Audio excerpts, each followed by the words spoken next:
Memasuki H-7 menjelang perayaan Hari Raya Idul Fitri 1436 Hijriah, Polres Lubuk Linggau mempersiapkan 4 pos pengamanan dan 3 pos pelayanan yang didirikan di beberapa titik di jalur lintas Sumatera. Adapun pos pengamanan Lebaran berada di sejumlah lokasi di wilayah Kota Lubuk Linggau yang merupakan kawasan jalur lintas Sumatera, diantaranya Pospam Lubuk Linggau Selatan, Lubuk Linggau Utara, Lubuk Linggau Timur, dan Pospam di kawasan Pasar Inpres Kota Lubuk Linggau yang berdekatan dengan perlintasan kereta api.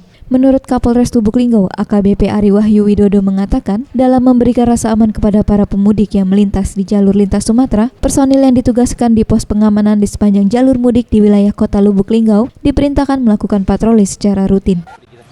Untuk jalur mudik kita membuat 4 pos pengamanan dan 3 pos pelayanan. Jadi 4 pos pengamanan itu di barat, Polsek Barat, kemudian di timur, kemudian utara, kemudian di Merdeka di mana? Citagung. Selain menempatkan petugas untuk melakukan patroli rutin dari pos ke pos di sepanjang jalur mudik, pihaknya juga menempatkan beberapa sniper di titik-titik rawan. Pihaknya menginstruksikan tembak di tempat bagi para pelaku kejahatan. Ferry Setiawan, Sriwijaya TV.